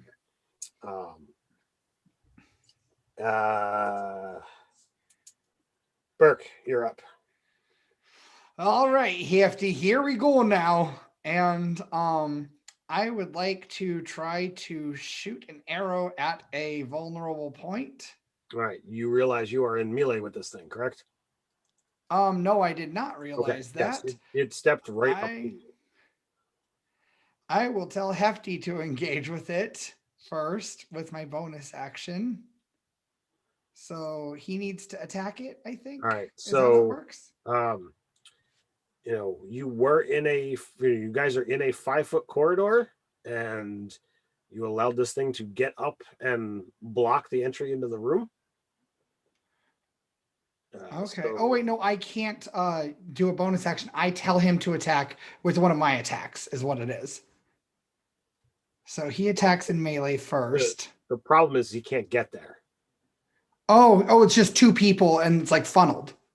Right. You guys are in a 5-foot corridor. There's you, and right behind you is Tabitha, and this thing is blocking the doorway into the room. Oh, okay. And so it's like a large creature. Yes. Okay. You asked how big it was. I said large. Okay. I missed that for some reason. Sorry. I'm actually hard of hearing. No, of course. So here is the thing then. Since I stole the magic field, I'm going to use my bonus action to cast Shillelagh, and then I'm just going to whack it twice. Sure. So, okay. Nerdarchy Dice doesn't like me. My first roll is not going to be enough because I rolled a natural 4. Oh. Yeah. +5. That's so, not gonna do it. yeah. So then I will roll again for my second attack. That's a natural 17. That's better. +5, 22 to hit. That will hit. All right. And I don't know if it takes a bonus action. Let me see if it takes a bonus action. It does not take a bonus action. So I will make it my favored foe, which is one of my alternate Tasha's abilities. So I get to deal an extra D6 to it when I hit it. So that's going to be 9 plus my wisdom mod, which is 2. So 11 bludgeoning damage, and it's magical bludgeoning damage. Yep. And that's my round. Enzo. All right. Here's where we find that if I'm going to be of any use. Let's see. It is right at. Okay, I'm going to begin throwing sharp things in its direction. Sure.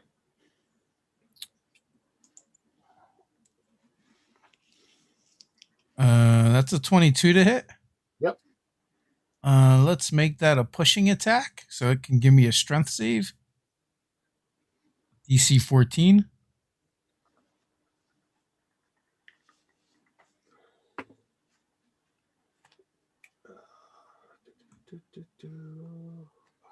All right. How far does it get pushed? 15 feet.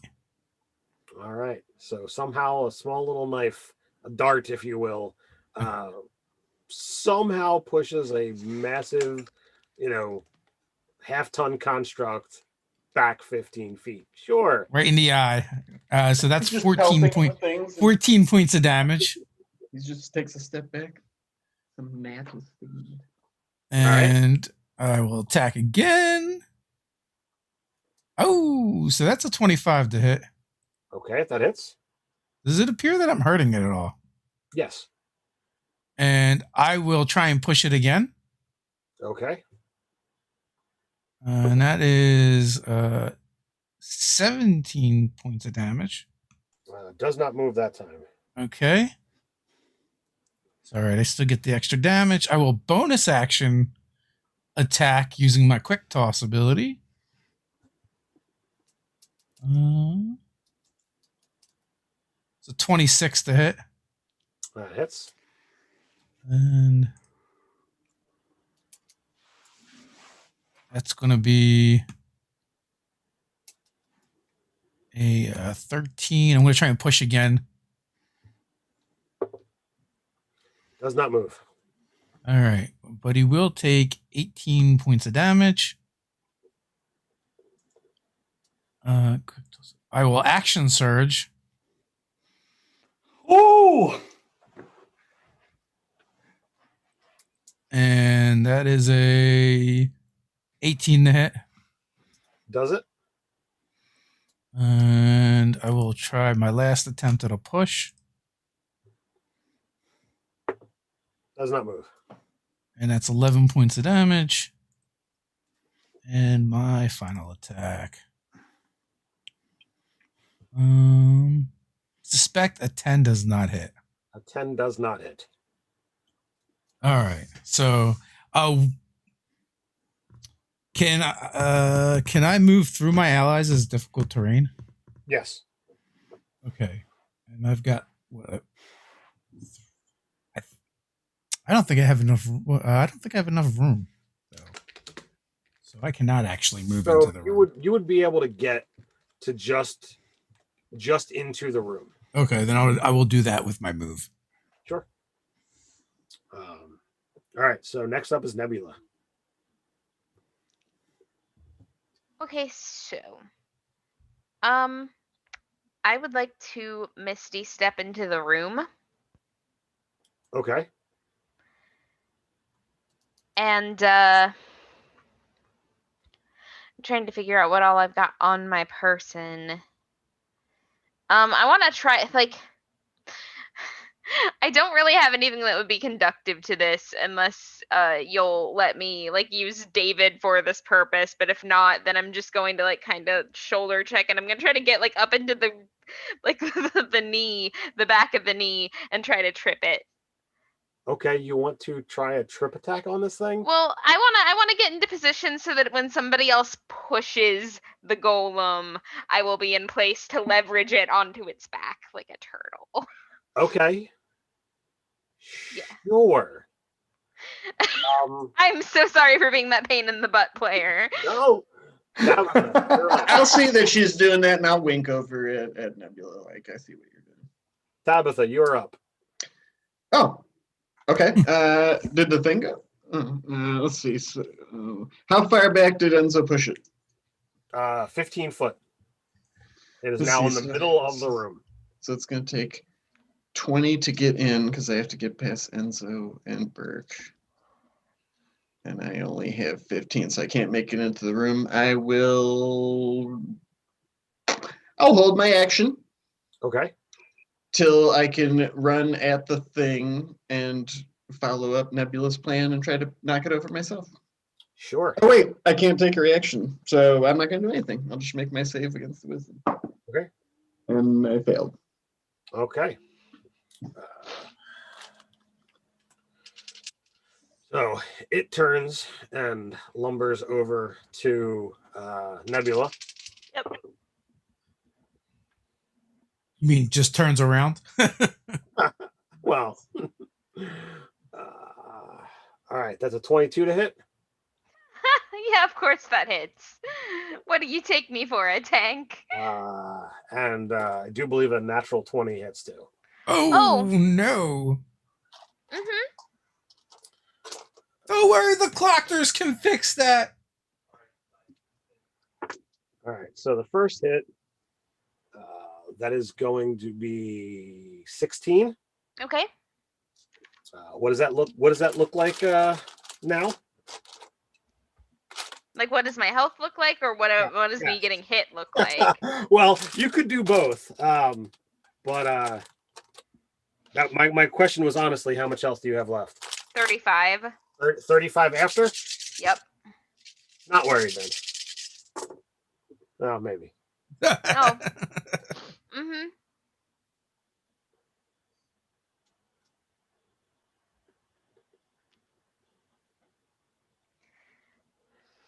You take 32 points of damage from the second strike as the massive hand just comes in and just barrels into your side. Give me a strength saving throw. Man, I get straight up golem backhanded. My strength save is a 5. I'm probably like gonna hit the wall, is what I'm picturing happening here.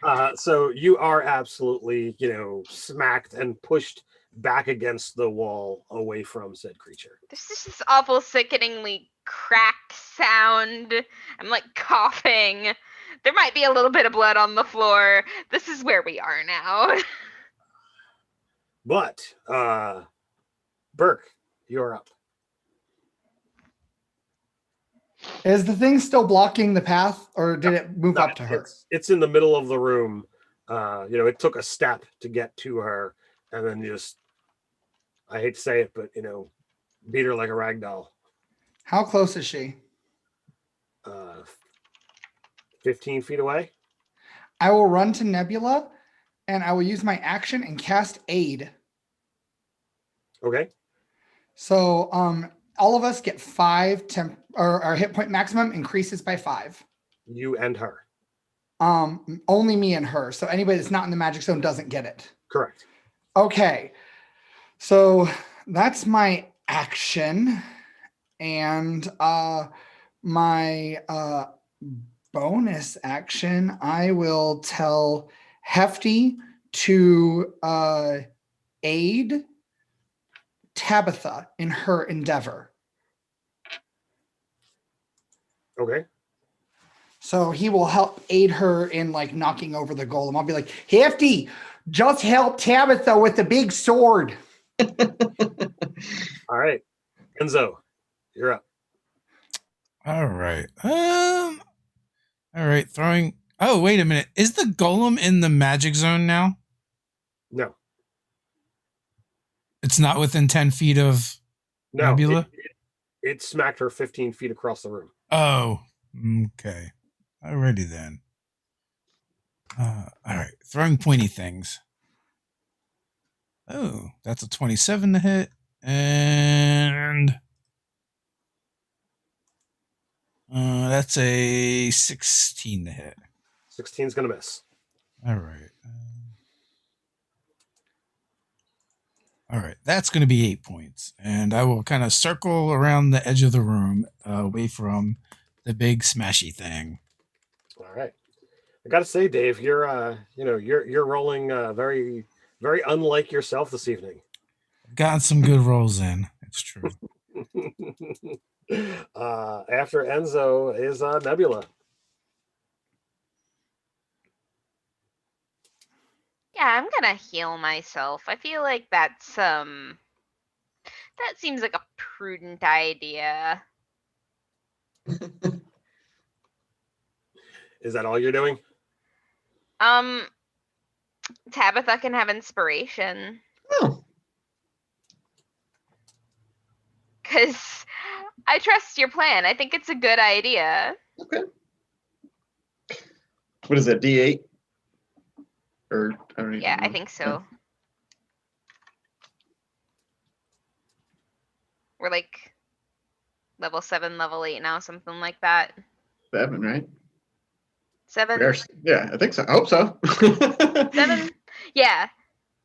That sounds right. I think we'll be 8 after this. Yeah. All right. So just let me know how much you heal, and then it's Tabitha's turn. Oh. Is anybody standing in front of me? That'll be 21. No one is currently. And is the thing within 15 feet of me? Yes, it is within exactly 15 feet.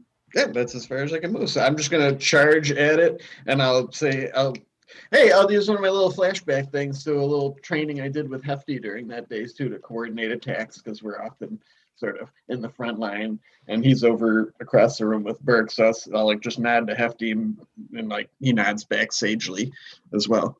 And I'd say that we worked out a little maneuver in case we found ourselves the only ones on the battlefield at the time. And there's some little montage of me like petting and scritching. I didn't think they were looking, so she let her guard down and like giving them treats. Like, who's a good Ganchuan?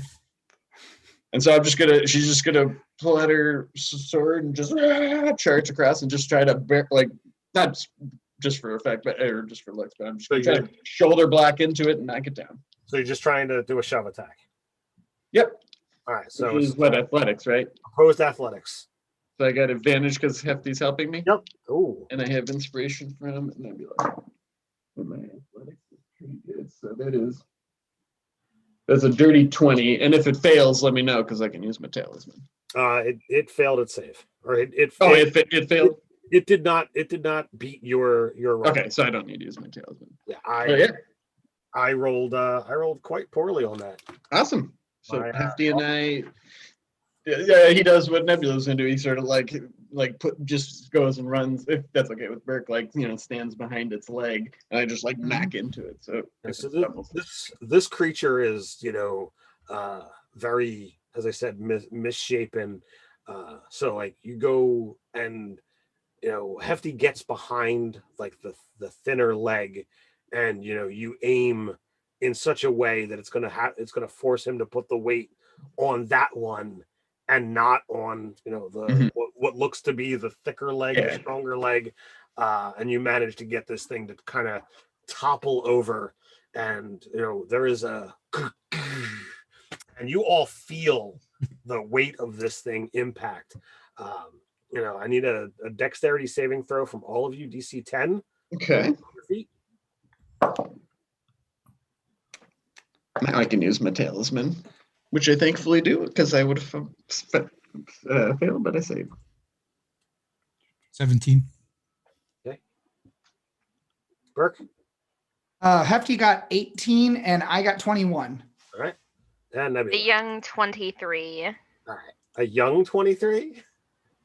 I said the young 23, yes. So all of you managed to keep your feet without too much issue. Tabitha look down and say, "Get bent." Yes. Tabitha's a little bit harder to remain, but they were already in motion anyway, so you just kind of roll it into style. Do you wish to actually add anything to this? Would you like to make a perform check or a charisma check, Tabitha? Yeah, I tell it to get bent. All right, so give me a perform roll. But in a mean way. Can I do it in an intimidating way? Sure. Oh, good, because that's 19. 19. Get bent, Stone Golem. All right. Oh, and then I got the for the slow thing. Can I make another? 18. 18 is going to do it. No, so actually, as she was running across, it would have been slow motion. Get bent, Stone Golem. They can speed that up in the replay. All right. I'll just stand right there because I can't do anything else. So from on the ground, Sure. It makes a haphazard swing, Mhm. but it still moves with some quickness. Disadvantage, that is a 21 and Oh yeah, that is. 28 to hit you, sir. That is for sure. Oh no, it's the mountain and the red serpent all over again. The red viper. Oh no. But as it does, I'm going to use my reaction to deal 3 psychic damage to it as I hold my talisman, and this burst of energy actually pushes it 10 feet away from me. So I'll flavor as I'm just putting my boot on it and shoving it across the room as it hits me. Sure. But the hit's still Sure. obviously.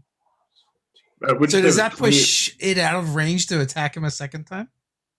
Well, he said, the attack still hits, so I'm assuming. No, yeah, No. If he uses it on the first, no, I mean the second attack. That's. Does he have to? So if we use it on the first one, of course.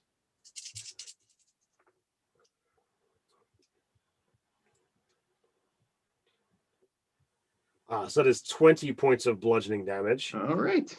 Still had my one from that little beetle thing, so 19. Then you said, you push it 10 feet away. Yeah, and it takes 3 psychic damage. Yeah, I marked the psychic. Yep. So 10 feet away.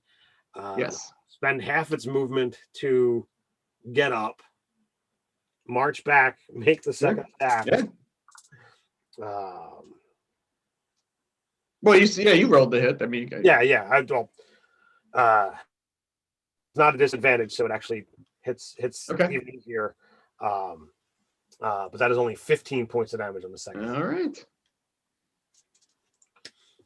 Came back for more, huh? Yeah, apparently it did. I say that. Showing shit, man. They're filming. Burke, you're up. Okay, how's Nebula looking right now? Actually, pretty all right. Okay, I would like to run up to where the creature is, Mhm. and I will use my action to set a hunting trap under its good foot. Okay. And then I would like to back off and get ready to fire an arrow, which I can't do yet Okay. because I took my action to do the hunting trap. All right, then it will use its reaction to make a swing at you. Okay, that's okay. That is a 21. Yeah, that hits. That's going to be 21 points of damage. 21. Oh, this thing hits like a truck. Yes, it does. After Burke is Enzo. All right. I am going to. I'm going to move in, or not move in. I'm going to take the negative and throw some darts. Sure. And that's going to be a miss. And that is also going to be a miss.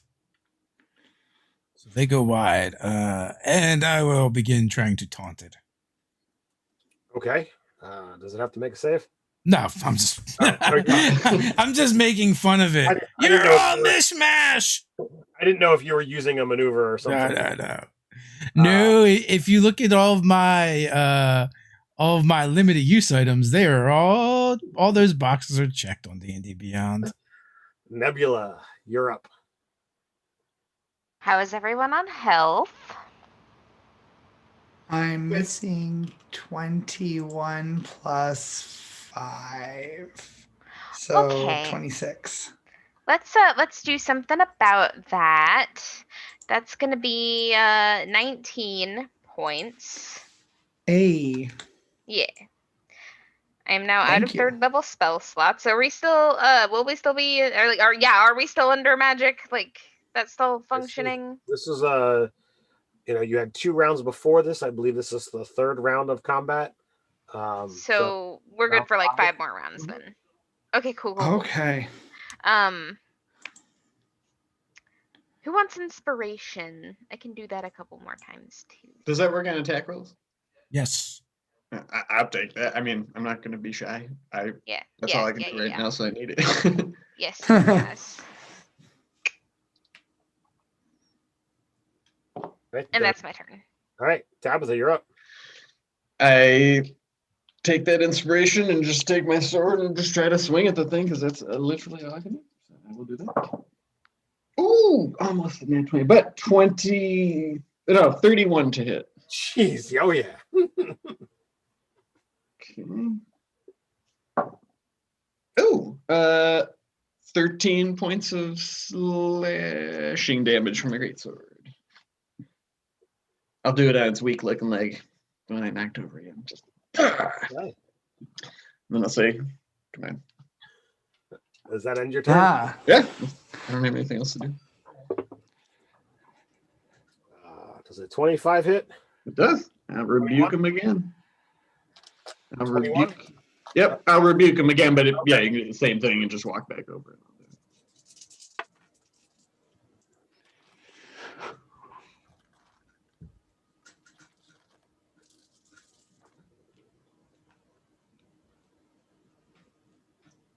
Oh, maybe you'll finally get to use your abilities. I hope so. This hits you twice for a total of 35 bludgeoning damage. Well, how much was the first hit? Oh, all right. So the first one, that's going to be 22. Okay, so then I'm down and 2 death saves down. Where's Oh, the? so What? you go down with the first one. Yeah. Okay. So all right. After him is Burke. I will cast Aid again now that she's in the magic zone. Okay. And so I cast it on Tabitha. I think that means my other one goes away if I'm not mistaken. Nope. It's not a No, it concentration. doesn't. Oh. So yeah, it just goes off again, I guess. So I'll put it on me, Nebula, and Tabitha because Enzo's still outside the magic field, or is he in the magic field now? Outside. He's outside. Okay. Outside it so too. the I'm three right of up on us the get thing. an additional 5 to our maximum. Okay. Okay. So that means that that's you not gonna- also heal that That's 5. moot for me. It's never gonna do anything. Oh, it doesn't bring you up? Well, it yeah, it gives makes you my max. 5 I'm saying there's no way I'm gonna even get. it gives you 5 hit points, also Does it? increasing your maximum. Oh. I guess Yeah. that's- Otherwise, your maximum would be increased, but you wouldn't get the hit points. Yeah, I thought that's what it did. It does both. Yep, You sure? it does both. Then I won't get to use my cool. Because it does that on D&D Beyond, which is what I'm using on my character sheet. Enzo. Oh, sorry. Was that the end of your turn, Burke? I would also like to use my bonus action to tell Hefty to take the dodge action. Sure. I think he might automatically do that. You don't but have to I'd use your tell him bonus. He anyway. does that if you don't command him to do anything. Oh yeah, then I'm good, I think. All right, Enzo. All right, throw pointy things. That's all I really do. So, not taking a negative this time. I didn't like that result. So it's a 21 to hit and a, of course, and a 24 to hit. Both hit. All right, that's going to be 7 points of damage and 8 points of damage for a total of 15. So the second one lands, seconds after the first one, or a second after the first one. You're not certain whether it was the first blow or the second blow that caused this thing. It doesn't seem to fall over. It doesn't seem to really register, but the blades wind up kind of breaking into some of its inner workings, and it just stops moving. And it's like there is a statue. Ooh. And as it does so, a sigil winds up appearing on its chest that quickly vanishes, and the runic archway that you've seen in previous dungeon runs appears opposite the hall that you guys entered this room, and you see the exit out of this place. I stride out without looking backwards. Enzo, wait! Did you say the golem was just standing inert? Yep. I get up and push it over. Love it. So it falls over, thuds to the ground, and as the 5 of you exit, you typically go through that light shimmer before you would step out into the passageway where you're typically greeted by the host and this and that, but the lights seem off this time. Dang it, that's what I was gonna do. I was gonna check for the runes. And that's where we're gonna end tonight's episode. No. So, this is intense. So thanks for joining us. We'll be back next week for another episode of Dungeons and Delving. Don't forget to check all those cool links down in the description below.